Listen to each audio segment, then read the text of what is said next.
We at CELab would like to introduce you to Strigo's virtual classroom. Strigo turns virtual instructor-led training into delightful, hands-on, collaborative learning experiences that drive product adoption and customer retention. Now, you've heard of VILT before. This is next level. Trusted by leading customer education teams, Strigo's classroom was purpose-built for hands-on software training. It allows your trainers to see customers interacting with your product during training and to jump into one-on-one sessions to deliver just-in-time guidance. Super cool. This way, you can also give your customers the premium learning experience that they deserve. So visit strigo.io, that's STRIGO.io today for your demo, and an exclusive offer for our listeners. Mention CELab for a 1-month free trial and the first 5 training sessions for free.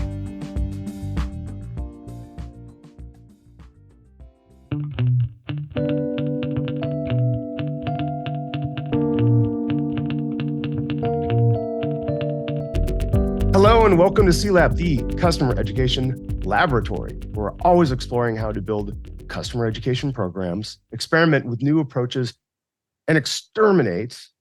I've got the British part. I'm thinking Doctor Who. Exterminate the myths and bad advice that stop growth dead in its tracks. Today, welcome. This is another special episode. Really special episode because we really enjoy when our sponsors who help support all of you and the podcast here, listening audience, come in and talk about what they have. And we also have twofer. So, hey, I'd like to welcome Nevo Peretz and our special guest star, Dan Braithwaite. Both of you, can you just say hello to the audience here and just give you a little bit brief background on who you are and where you're coming in from? Hi everyone, I'm Nevo Peretz from Strigo. I am the Chief Business Officer and one of the co-founders, and very happy to take part in the podcast. Awesome, welcome. This is great. Dan. Yeah, awesome. So my name's Dan. I'm currently the director of product training at Mediaocean.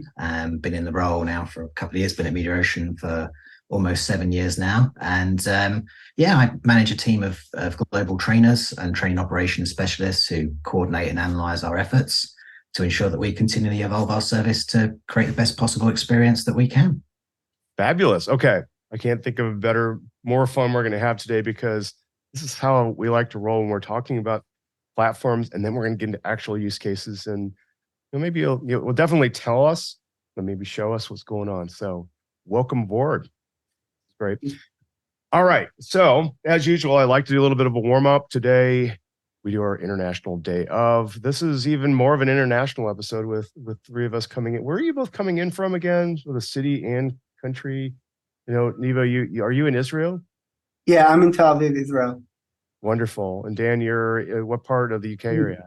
Yeah, I'm down in sunny Kent. So I'm in a small little town called Raynham, which is, for anyone that knows listening from the UK, is quite not necessarily a very exciting place. So normally when I want to try and portray some level of excitement, I tell people I'm from near Rochester, where there's nice cobbled streets, that kind of traditional British ideology that people like to look at. So down in the southeast of the UK. Wonderful. I love this. And that could not be better for, okay, it's not National Corned Beef. It is National Corned Beef, David. That's the national one. We've got World Tourism Day today. So wonderful. That's always fun. Where's your favorite place to go? I think we were talking about vacations the other time when we first talked, Nevo. I'd gone to Crater Lake just recently. Any hot spots you'd like to mention out there before we get into the show? I just got back from the Maldives. Oh my goodness. Yeah. I've been on a surfing trip, 10 days on a yacht. It was amazing. Couldn't get enough of the ocean, the waves, the scenery. Really recommended. Yeah, that was me and my wife's honeymoon, was the Maldives. Just absolutely incredible place to go to. It seems really popular to know that our co-host Adam had just gone there as well. So we'll have to trade notes. All right. Your turn next, Dave. My turn next. Well, you get out of the U.S. No, I just visited Mexico a couple times this year. And on that note, let's get into this. Now we're relaxed. I'd like to have a really interesting discussion today, but I always we always like to frame things up. And this is where we're coming back into the world of instructor-led training, right? Instructor-led training, and I have to say that I'm living this life again. Nevo, when we started talking, actually, it was a very perfect time for me in my work career. And I've come up across, I think I've come up across this exact use case a couple of times where, look, at the company that I work for, we do a lot of live training. In fact, we focus on that and do very little on demand. And the reason why we do that is that, hands-on, getting in deep with complex software, not the easy, it's a button, it's an app. There's a lot of softwares I can watch video.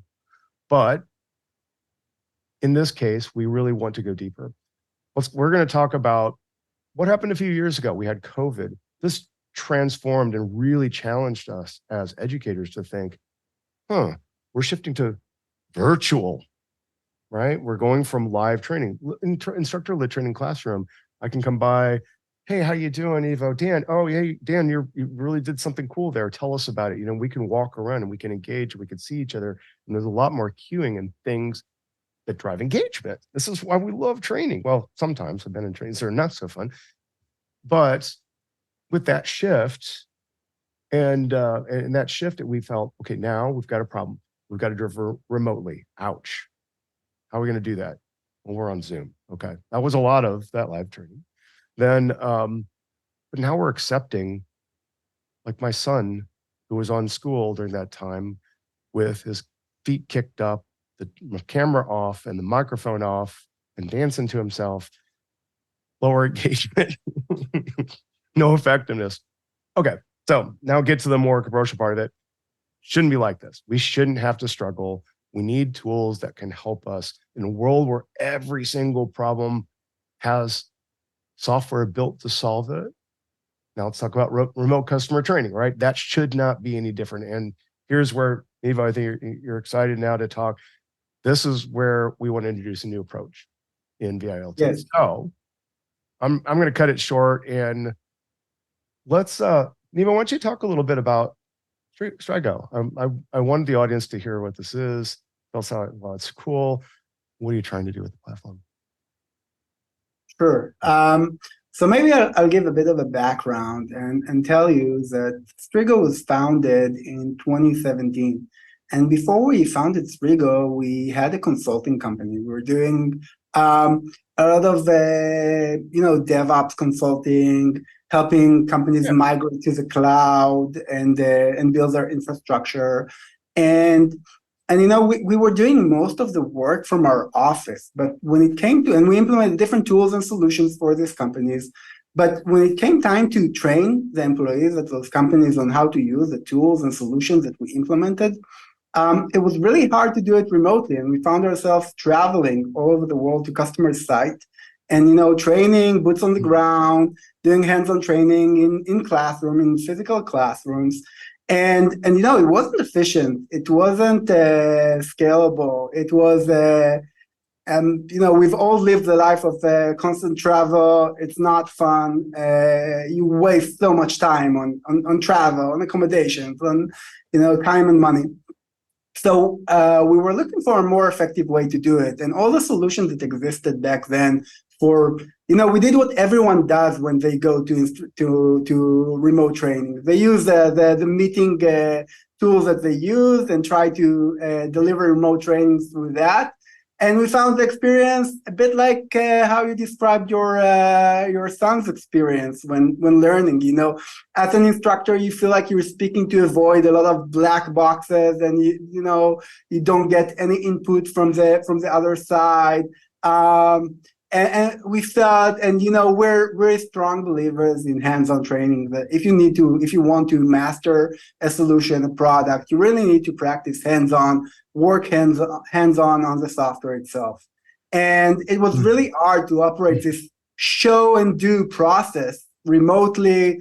It was very clumsy, especially from the learner side, and requires a lot of, wasted time on just technical difficulties, shifting between different applications, really no flow of learning at all. And and we wanted something better. We felt that we can, or we wanted to kind of duplicate the experience that you get in a physical classroom where everything is in one place. You see what everyone is doing. You can reach out to people and coach them if needed. You have full control of the room, and you just have a flow of learning when everything happens in the same place. So this is what we did with Strigo. We wanted to create a specific solution for a product training done remotely.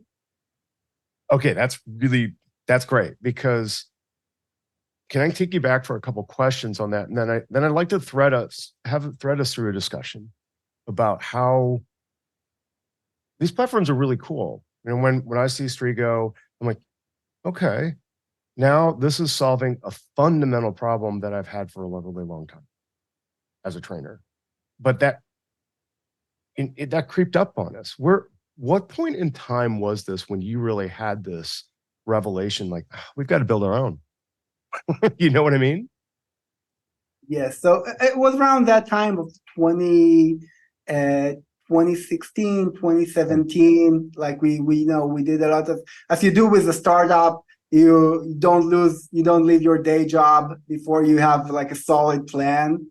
And we continued to consult until we working on this solution in parallel, until we thought we really discovered something and have an approach to really win the market and provide a lot of value to anyone who want to train on software remotely. And luckily it proved itself. Now a lot of leading software companies are using us to train their customers, their partners, train even their employees on the product. It's spread out to a lot of IT training companies and consulting companies using us to train on different products. Sometimes it's partners of the software companies. Sometimes it's, independent consultancies. And recently also quite a few L&D teams has started to adopt Strigo as part of digital transformation processes, of having to onboard new employees and skill new employees on systems in their organization. So it's really proving out to be really valuable. Okay, I like where this conversation is going. So let's deepen it, right? Because what I want for us is, again, to be able to hold spaces of experiences that we've all had. And that's why, Dan, you're here too, because you're kind of going to fold in the other side of it, where you're working alongside Nevo, your experience on the side, like as a customer now of the platform who's helping other customers. It's really a meta situation, isn't it? But we're tangled up in that. And why I ask you about the time in our career, our journey, it's 2016. We're bright-eyed, starry-eyed little kids back then, thinking nothing ever like an economic collapse or COVID is going to happen to this world. No, not at all. And then it happens. And we start having this economic climate where customer success has been around for a decade. The language of the business is talking now about what? Retention, expansion, cross-sell. Okay, this is, and in the moment, you're like me. I think I was doing a lot of consulting and travel work at the time. So Nevo, the other plan is I'm going to these classrooms. One of the revelations I had at one of my jobs is we did that too, thinking, hey, let's travel all over the world. Let's go to every customer site. Let's bring swag. Let's have fun. Let's do this kind of thing, with no thought whatsoever about the financial consequence of that. I mean, we were thinking about it, but was that one of the pressures where you came into? Like, let's talk to me a little bit more about this whole the early climate issues before we started really getting up to COVID. What else was all in there? What were we hearing? Yeah, so I think costs were a major part of it, where it was a service that we were providing to our customers, and when you add flights and accommodation, it's really much more expensive than when you do it remotely. Right. So less cost effective, and as a lean organization, we wanted to be efficient and and effective. And also, I think, in terms of the perception of remote training, of VILT back then, I remember reading a research from, I think, training industry a while ago. It was a pre-COVID papers that they issued, and it shows that, instructor-led training was the most loved modality. This is what customers wanted. They wanted, they wanted to be in face-to-face, and remote training was perceived as even, a lower effectiveness than e-learning to its different kinds. Yeah. So I think this was a perception back then, and it wasn't really a service that companies, it was basically the default of if we can't offer anything else. And COVID kind of, pushed in so many ways, not just in the customer education world, but in so many ways, COVID forced all of us to innovate, to try new things, to learn new things. And I think VILT benefited so much from that. And I also read a paper by SkillJar, I think their 2022 benchmark report, that showed that since 2020, there was an increase of 500% in the amount of the VILT training delivered in the space of customer education.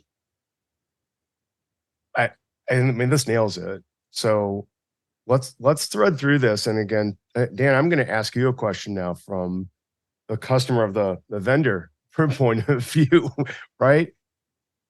What is it you're looking for helping your customers unlock with this training in the first place? Like, why are you really wanting this training, from the customer point of view?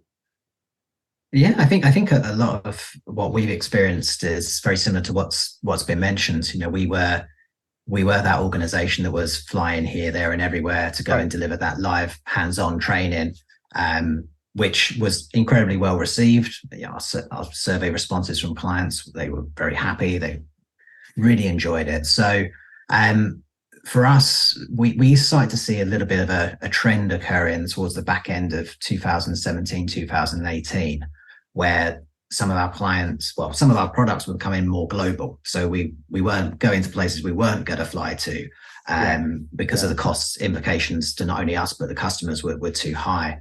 And we started seeing a little bit more kind of a change in the work shift in an office for some of our customers. They were looking to be a bit more flexible and hire kind of different people into their workforce. So we started to see a trend. So that was where we looked at investing into a different platform, because previous to that, it was not very, very well requested. As you mentioned, it was always seen, the webinar was always seen as the kind of the disservice to the customer. So we didn't often get that many requests for it, but we started to get more and more of it. And so we decided that we wanted to get a program to do that with, which was not Strigo at the time, unfortunately. But it was something that we inherited from our parent company, which unfortunately had a huge amount of limitations. We had this quite old looking system that we were using, which you had to download ahead of time. So most people that come to an online event normally look at the invitation maybe a minute before, or probably even sometimes a minute after the event has started, and they just want to click and join. And that's not the case with the previous product that we were using. There was a full download and installation process, which took a number of minutes to take place. And in some cases, we weren't able even to achieve that with some of our customers, where they had security, firewalls and all sorts of other things. So sometimes we even had to abandon that as an offering and go back to the more passive webinar format, which was greatly disappointing. But we ended up having to allocate time in terms of our class design to adjust for that time at the beginning, because we found averagely about a 15 to 20 minute delay at the beginning of training, waiting for everyone to turn up. And we would get our operations teams getting emails from here, there, and everywhere going, I can't join, the download link's not working, what do I do? Please help. And so we were just doing that padding for time bit at the beginning, trying to make friendly chat, but we couldn't get going. We wanted to get going, and we, as I say, we had to end up adjusting our class outlines to allocate a time that we then lost. And you obviously don't want people online forever during a training session, so we didn't want to extend class times, but we then had to be a bit more kind of creative on how we could get through the content. But with this as well, the product we were using had a push and pull format. So it was virtual computers that we had to maintain and look after, which in itself came at a cost and came at quite expensive to ourselves. And but every time we wanted to get our learners hands on the product, we had to click a few buttons and push out these virtual computers to them. And every time we did that, it took 2 minutes. Ouch. So you imagine again, you're doing that kind of bit where you're maybe recapping the task that you've just shown. You've just shown something, and you're kind of, I think, as we were saying, like that show and do format, which can work to a degree, but you also want something where it can be a bit more fluid, where people can enjoy the experience the way they want to. We were losing 2 minutes on the push and then losing 2 minutes on the pull. So giving them the computer and then pulling the computer back so that we could do a demonstration. So do that 4 or 5 times a training session and you've lost another 20 minutes. So lost engagement. So we've lost, exactly. Absolutely. So much engagement dropped. We would see it in the classes about the halfway point. We would start to see people stopped clicking, stopped following along. Whether they were there or not anymore, we couldn't really tell. We couldn't tell that from the reporting side of things.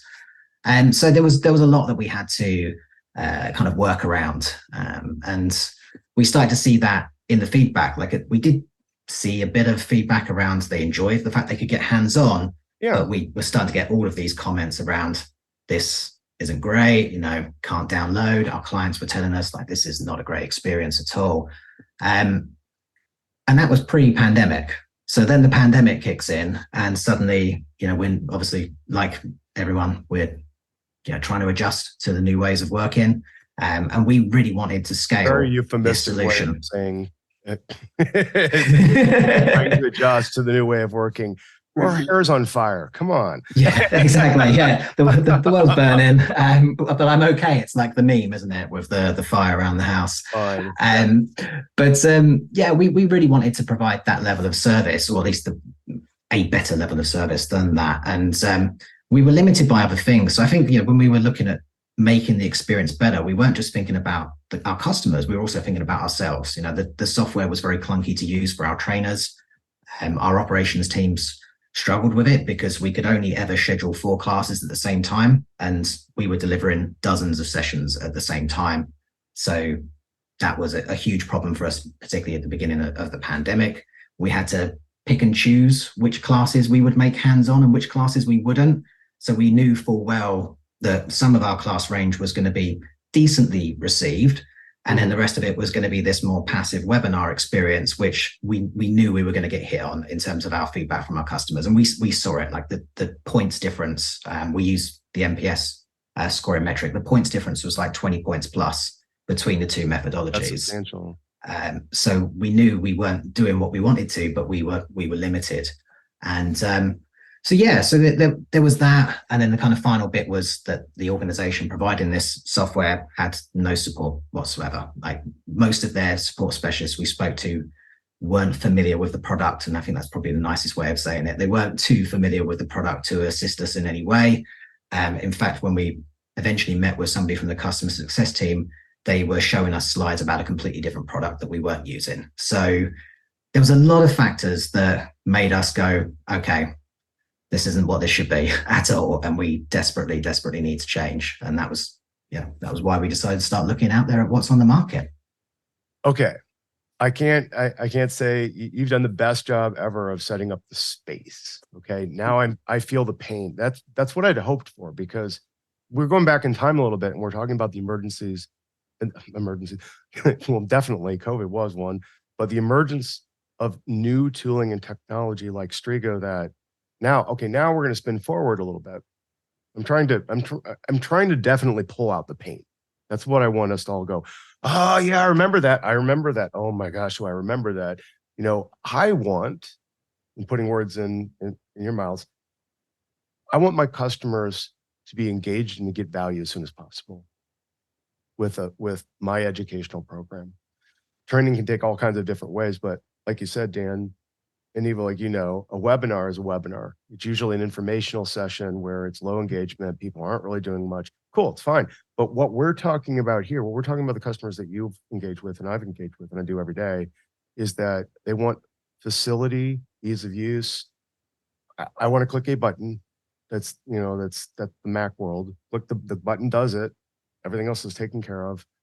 And I want to get to the training. If you're pushing and pulling and all these things are happening, and I have this so much, what do we call that? Cognitive load, more than just the learning I'm going to do. Now I have to learn about the learning and the learning of the system to use to get there. Okay, I think we're all good. So now let's move it forward. And there's a few threads that I know we all talked about here. Nevo, I want to pitch it back to you a little bit and let's talk about sales and pre-sales. Can I ask you both again as we kind of pivot? Have you learned, like I have, that when we do training, it's not necessarily for that end user that's already bought it, right? It's for, and I think this gets lost sometimes, the sales experience itself, me getting hands-on and being able to understand, like what this product does, really, with somebody like both of you who know, now I'm connected. Now I'm going to influence a sale. So locked in that, we've got a sales activity. We're driving funnel. We're going up market with this kind of stuff. Now we want to get into another kind of experience where you go, okay, we've got past the sales, but now we're using the platform, but now this is actually turning into part of our brand. And wait, isn't that why we said, hey, the ILT experience, me being there, is better than me doing virtual back in the day because my brand's on the line? I don't know. Let's talk about that. Let's talk a little bit about sales and branding and a little bit more of the marketing, the polished side of things. How is this? Can you talk about that, Nevo, a little bit more? Yes, I think you touched so many interesting points. One of them is, when we're speaking about customer education, we're basically speaking about a learning journey that starts, even before a sale. When you look at sales methodology, there's always the exploration phase where a prospect needs to learn more about the product, about the solution and its value. And nowadays, there's a lot of talk about product-led growth. A growth that comes from the product, from touching the product, from within the product, from just doing a trial with the product. So a lot of companies use this, and I think first for us, this is how we look at a solution for learning, for training, is that the journey of the learners through the solution needs to be seamless. They need to have everything. They don't need to wait, as Dan, told. It doesn't need to be, or it shouldn't be clumsy. It needs to be streamlined and effective, because every clanky thing that you experience along the journey kills engagement. And so this is, the learning journey when you go through Strigo, but you talked about something more broad, which is, learning as part of, how you use hands-on learning of the product throughout the customer life cycle. And I think that, we see it as a vendor, we see it happening, even at the marketing phase. We have customers of ours who are doing live workshops at conferences. Mm-hmm. And I think our record to this day is almost 300 people in a workshop, all coming to experience a new technology and play with it through Strigo. And because the company didn't expect so many people to attend the workshop, so they added training assistants from the office to come and jump between the learners and kind of help them navigate the technology. So we see it in the marketing phase, and we have very short workshops that are just, for sort of a bit more than demoing, like to allow people to experience a new solution, a new product. We see it as part of the onboarding phase and sales phase, doing a workshop for the team, for the buying team, so they better know the product and can make more informed decisions.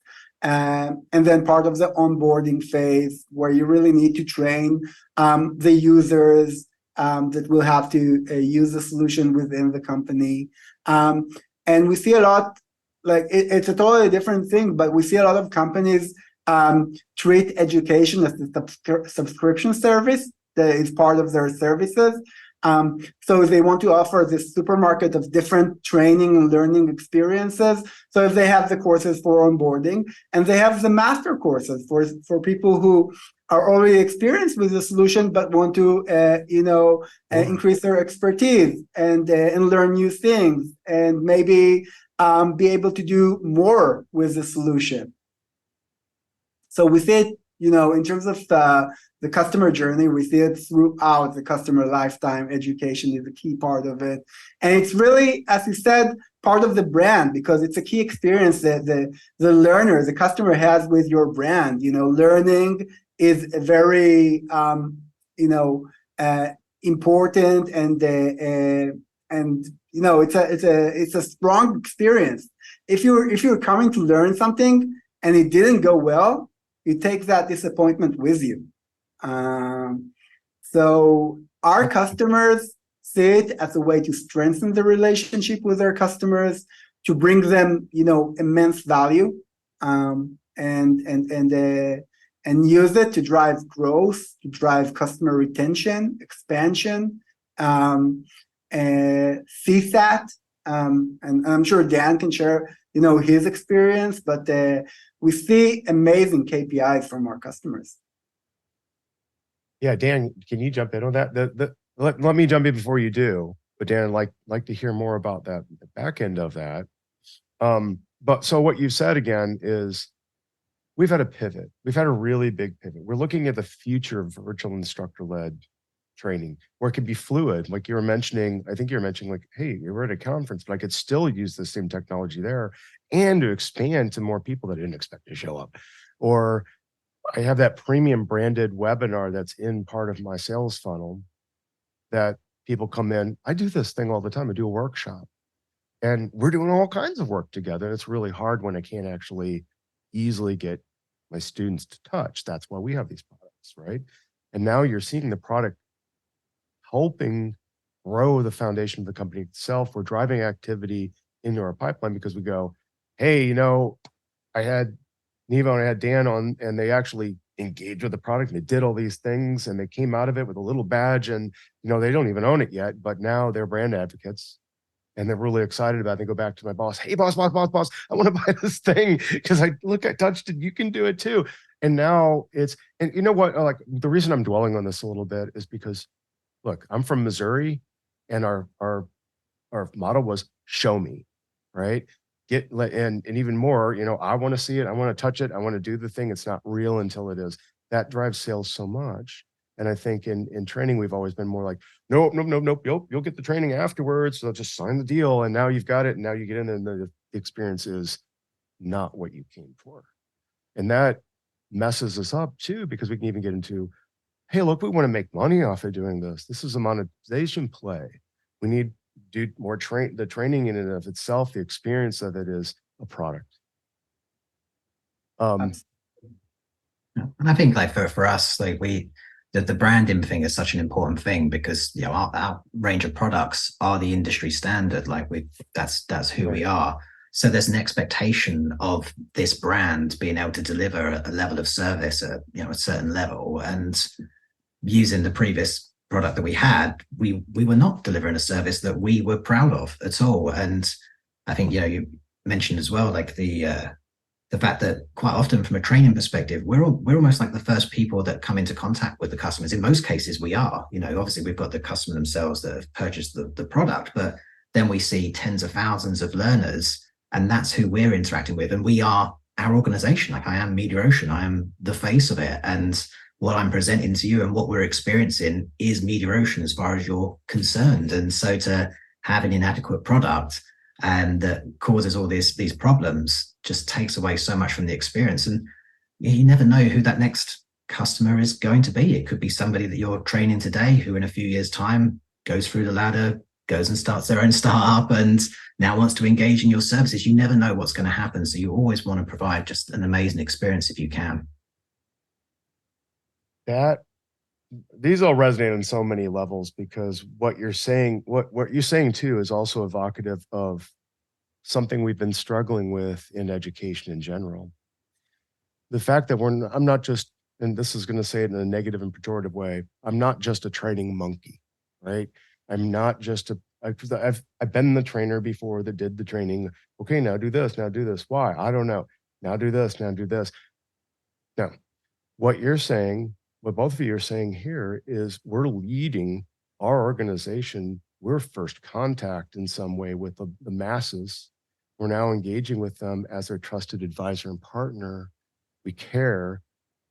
And we're seeing more, when people call trainers back on my teams all the time, hey, can you help me with this? Hey, can you help me with that? And they're like, oh my God, am I a consultant? Yes, you are.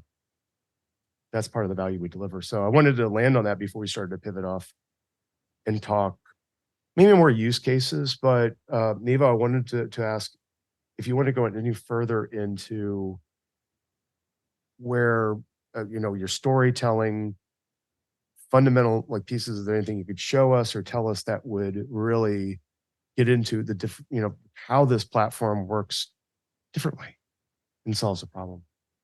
Yes, absolutely. So I think, our approach to this challenge of remote training and making it very engaging was to think about it as, a classroom where you need everything in the classroom, so customers and learners don't need to switch between different things and can maintain the flow of learning and have a meaningful experience. And the idea was just to have everything in the same place. So we've put that, like, everything you need of a virtual classroom from a virtual classroom, all the modern capabilities of, collaboration in the classroom, collaborative whiteboard, chat, breakout rooms, everything that you need, audio and video, of course, in the classroom. But we also added the product into the classroom as an integral part of the classroom. So any kind of product can run within the Strigo classroom. So it can be, I think Mediaocean, it's mainly web-based interface. We have customers who have, very complex cloud environments, that each learner gets their own like sophisticated cloud environment and can experiment with it. So really, we have customers from all verticals in the software industry, ranging from very sophisticated cloud technologies to point of sale software or BI, and marketing software, of course. And I think any vertical in the software industry you touch, ERP, we have customers using us to train on their software. And I think, the main idea is that once everything is in one place, the instructor can see what everyone is doing, who needs help, jumping seamlessly to help and coach someone. Like the same thing that you do if it was a physical classroom where, it's time for asynchronous practice and the instructor just walks behind everyone to see what they're doing and see who needs help. So we provide you this ability. We use, we try to think of ourselves as combining the advantages of a physical classroom with those of the digital era. So we allow you to see what everyone is doing just within the class while also protecting the privacy of everyone. So, they don't need to share their screen or their desktop as you do in the other solutions. So it also complies with every security requirement and privacy requirement. And it mainly allows the instructor full control of the class, seeing what everyone is doing, help whoever needs help, utilize, we know that training is a very dynamic field, and a lot of people choose different methods of training. So, the solution is very flexible and allows you to train the way you want to train. And just, everything you need to have a really active, engaging, hands-on learning experience remotely. Perfect. And now I'm going to take us forward. Let's talk use cases with that, because we said the things, we've talked about the space. Now we know here's where we're at. I need it. And this has been me. I need an environment that I can go, turn it on, get it to you. Nevo, Dan, now you've got it. I'm walking around the classroom with you. I can't do that anymore. You're too far away. I've got COVID, whatever. Now we're in post 2020 world. So Dan, can you tell us a story? And I know we have got about less than 15 minutes, but I'm going to stop. Tell me your story. How did you both work together? How did your program leverage Strigo solving these problems? What was your experience? Tell me the story. Yeah, so we became a customer of Strigo a couple of years ago. We actually were looking a little bit longer before that and having a look at a lot of different vendors that are out there to see what's on offer. And some of what Nevo's already said is what we found when we were looking and having the demos, having the conversations. There was a difference between the product and what else was out there. For us, the web-based access, no downloads, was a huge factor for us. The visibility into what people are actually doing is incredibly important. It was mentioned like what I can being able to screen. Yeah, exactly. So I can present something and I can go like, this is how we can get from A to B. This is obviously why we're getting from A to B. Here's all the consequences of A to B, all the context, because as we know in this space, it's not about just talking about what the button does. It's why do you click the button? Why is that important? How does that help your job? It's all of that context, which is the value that we can bring, which you struggle with when you're complicated by technology. You're focusing then more on kind of getting through the process. So for us to provide the best experience, we really wanted to engage at a different level. And so that's kind of the stuff we can see. We can see all of the screens in front of us, who's actually following along, who's not. Maybe I can prompt somebody, I can speak to somebody and say, hey, how's it going? Are you okay? You having any technical difficulties? Do you want to let me know verbally? Because you've got that choice. You can be on the webcam, you can talk to me, you can let me know in chat.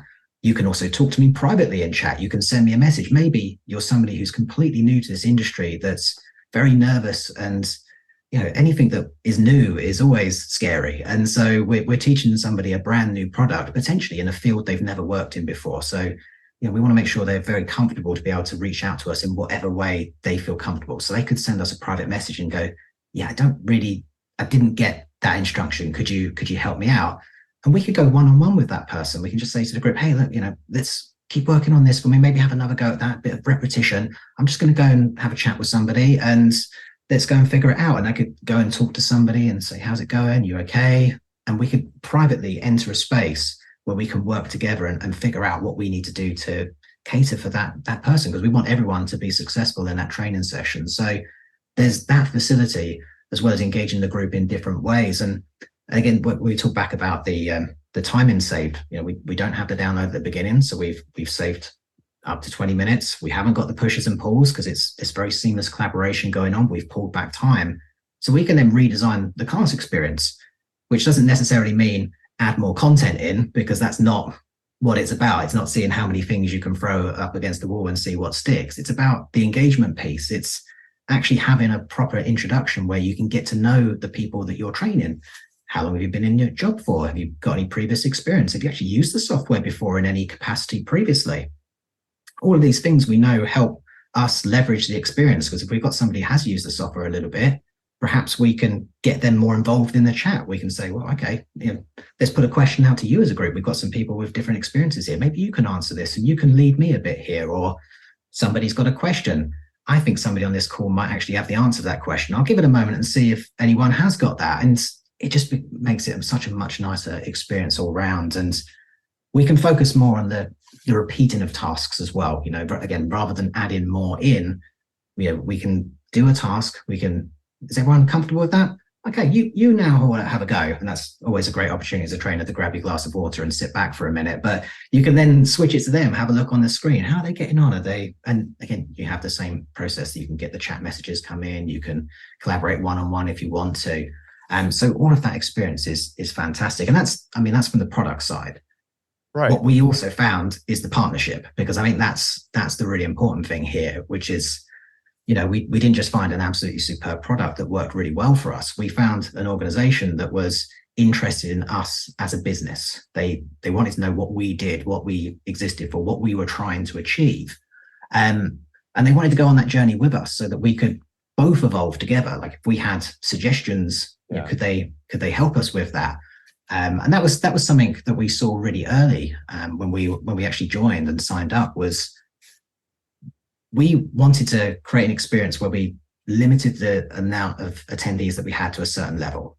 We didn't want to have a huge room. For us, we want to have that space where we could go one-on-one. We wanted a level of control with that experience. And from an in-person perspective, we'd experimented with lots of different numbers. We've gone 10, 15, 20, up to 30 to try and find out what that sweet spot was for us in terms of engagement. Like you don't want to have lots of people sitting around not doing anything. So we found 15 was a bit of a magic number for us. And with our previous provider, we could only ever achieve 10 anyway, which was problematic in itself, having to schedule more classes to meet the demands. But we found that with the product, we didn't actually have that facility when we initially started using it.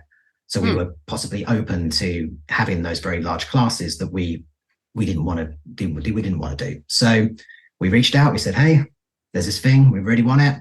And I think if I remember rightly, it was about 3 days later, there's this thing in the product with a class limit and we can choose the amount that we want. And that is extremely validating. That's showing that what you've heard in the sales pitch isn't just talk. It is, we are here to support you. We understand why you need that. So we're going to build it for you. We're going to turn it around super fast for you because we know how important it is for you. Here it is.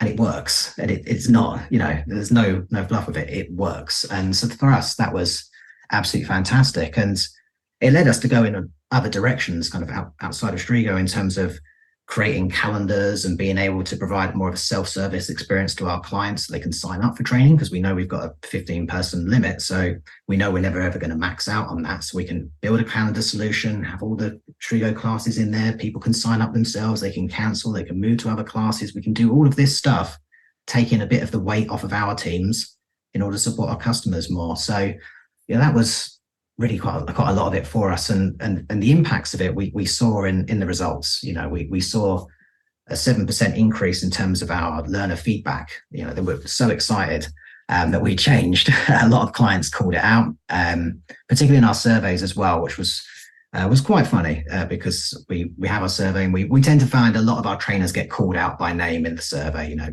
So-and-so was fantastic. And sometimes it's quite general. Sometimes it's very specific. We started to see a growing trend of Strigo's really awesome. It's amazing. And that kept coming through, which, was maybe hurting our trainer egos a little bit, because it's like, why are they not mentioning me anymore? They're mentioning Strigo. But there was eventually a balance there in terms of the responses. Great. Now we need some natural language AI processing to pick that out and put the testimonials up every time in Slack. The word cloud in the survey tool we use was definitely growing quite a bit, and it's like, my name's smaller than Strigo. Okay, right, I'm going to step it up a bit here. But we also saw we actually delivered for the last couple of years a very similar level of classes in terms of class numbers, but the volume of attendees was 24% higher last year than it was the year before, because we could have that larger class size. Obviously that helps massively, not having 10, having 15, but also the word getting out about how this experience was better. We saw more attendees and continue to see more attendees per class than we've ever seen before. So that's also a big thing for us. Okay. Yep. Wow. And Dave, if I can add please more, I think, Mediaocean are a great ambassador of Strigo. I think, their quality of training is really helps show the values that Strigo provides. And it also, maybe I'll mention one example, a large media company or a large marketing company who is a client of Mediaocean. became a client of ours because they saw how Mediaocean were training their employees on Mediaocean software. And they said, this is amazing. We need to train them on so much more systems and tools. Let's use Strigo also internally with all of our agencies and train on all of the agencies on the things that we need to train them. So it really, the experience is quite unique, and people feel it. It's the next generation of VILT, honestly. This is okay. I want to connect a couple dots here, but I love that. The next generation of VILT, we need this desperately. And Dan, I think you did an exceptional job talking. The thing that we're trying to relate here to our audience, of course, is, look, the use cases and things that we're working up against are very difficult. When we have technical complexity in our platforms, we need to get that to our customers and have that discussion. So what I've felt out of this, or the emotion that evokes, which is important in business too, is comfort and trust and partnership, right? And that's warm to us as business leaders, because we're going, oh, you're building an experience. You're giving me, what they say, I love the platform more than the people. Okay, wow, but that means you're getting out of their way. You're letting the customer go, I'm going to do the things I need to do. Oh, you're here. It's like going up to the Genius Bar or to the Apple Store, which sometimes can be a terrifying experience if you're antisocial, but I'm not. I just have fun with them. Like, what does this do? How does this work? Can you answer these questions? And people are walking around. We lost so much with COVID. We lost so much with the human engagement, but we gained so much more, because now we're able to talk about, this is the next thing I want to tap on. Dan, let's go back to KPIs. Let's go back to numbers. We're talking about a 7% increase in learner sat, right? We're talking about a 24 increase overall in learners. These are good from systemic. Yes, I've got adoption, but what I would say next is, how did that translate to a business outcome? What did your leadership say from a financial point of view? Did that 7% increase in learner sat translate to dollars? You know what I'm talking about there. I'm not putting you on the spot to say it was this, Dave. Was there a conversation happening? Yeah, absolutely. I think, it's the market that we're in. There can be fierce competition amongst many of our product lines. And so for us, Strigo is used in the sales pitch. It is a differentiator for us that we can offer this level of service from a training perspective. Yeah. And where you've got clients or customers that are looking to scale up in different ways, maybe they have some products of ours, but maybe don't have all of our product line. They know the level of service that we can provide. So they've got that trust. They know that we can help them on board in the best possible way. So it takes away quite a lot of the fear that is there with any form of change.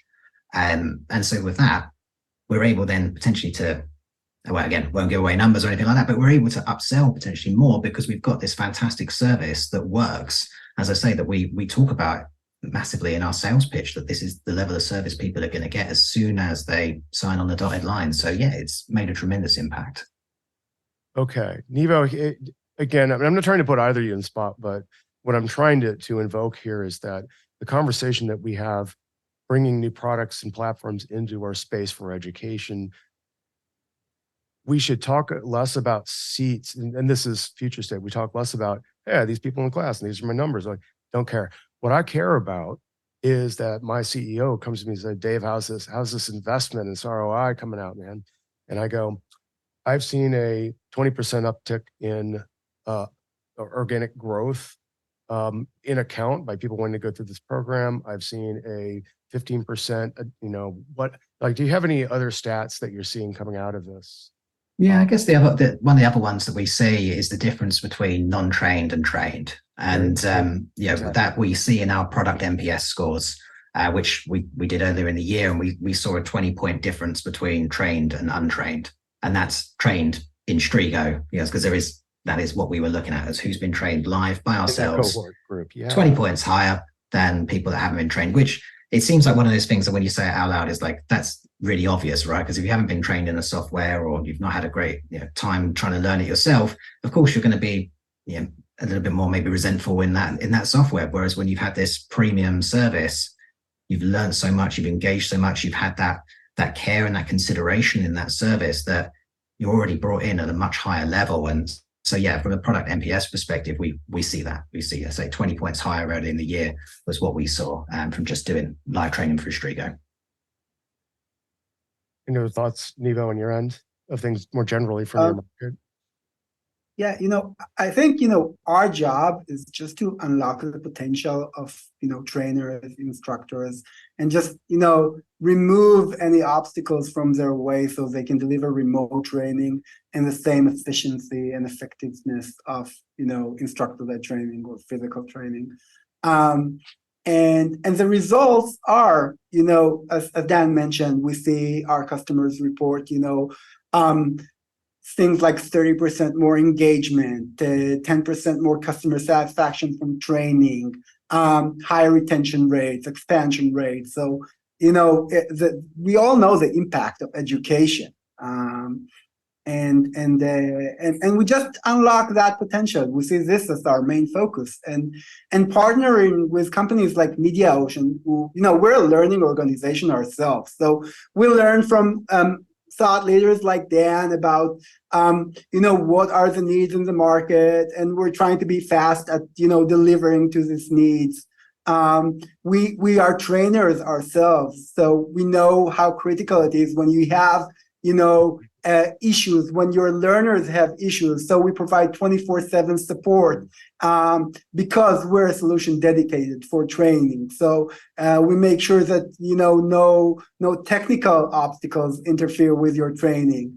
And we see we partner, which with each company that uses our platform, and our goal is to, again, unlock their potential and allow them to deliver the highest quality of customer education.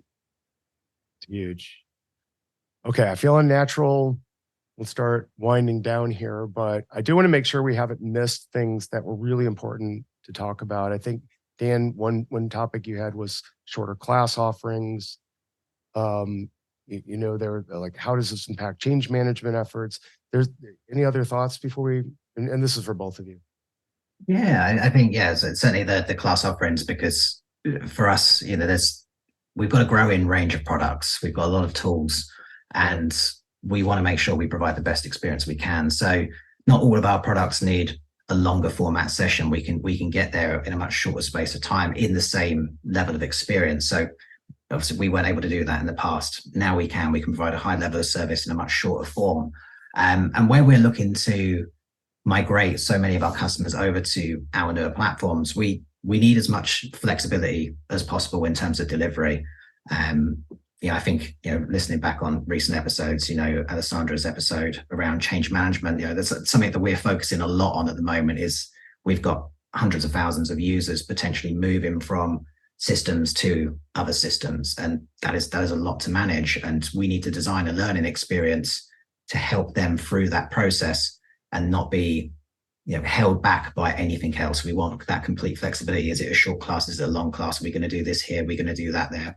So for us, this has been fantastic. And recently the new chat has been so great. We're getting some really good feedback on that, where it feels a bit more like a social experience in the chat. That you can have getting threads, you can get reactions. People love reacting with emojis. It just really goes off in there, and you can see people are responding as well, which is one thing I like as a trainer. When you throw that question out to the group and go, right, so how are you feeling right now? Like, what's the situation? Are we comfortable with what we've just done? And people have chose to experience it in a mute fashion, which is absolutely okay. So you're waiting for that response, and then you can see that people are typing, and you're like, okay, phew, I'm not getting crickets. The group is still with me. They're still alive. They're still alive, and you can comment on that, and you can go, okay, I can see that you're typing. Well, that's a lot of typing. Okay, I'm going to prepare myself for something quite big here. And you can work with that. So that's been really great for us for improving the engagement. But very recently, we got closed captions as well, which is massive. That's such a fundamental thing. So it was really great to get that into the platform and being able to reach even more learners, which is so important. This is so important. Okay. With that, Nevo, any other final words from you? I think that in terms, I had something, but it slipped my mind. I was listening to Dan. It's always like that. Hey, we listen first. Like, but I think, instructor-led training is such a core and basic part of the customer education program that we sometimes tend to overlook it, and still the majority of companies deliver instructor-led training, and most of them do it through virtual instructor-led training right now. And I think anyone who takes it seriously should consider, innovating and providing their customers and learners with an experience that, with a real experience that is not limited by tools and capabilities, and can really unlock the potential of this kind of learning experience that can be very meaningful and can be modern, can fit, as Dan mentioned, people replying with GIFs and memes and just, something that fits our age. Yes. Okay. That's this is music to my ears. This is the kind of technology we've come that we need. We've come a long way. Hey, everybody out in the audience, now we're on our outro, but I think we have a page. We have a link that I'll put this up on the screen.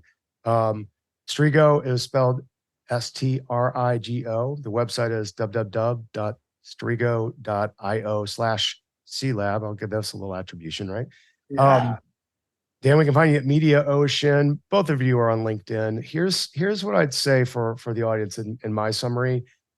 I think this was a really great addition to our ecosystem of customer education tools. It's informed by all the things we really need, and it's captured the experience and solved some of the use cases that are primary to what we need to get done. So if you need this, I've been one of them. Go check Strigo out. Talk to Nevo, talk to Dan as a reference. And coming back, if you want to learn more about this podcast, we have a website at Actually, we don't have that. It's just customer.education. Really simple. You can find our show notes, all the other materials. There's some neat stuff coming soon you're going to get really excited about. Won't spoil it. And if you found value in this podcast, make sure you share with your friends, peers, with your network. Help us continue our journey, our customer journey, to find the others in this market.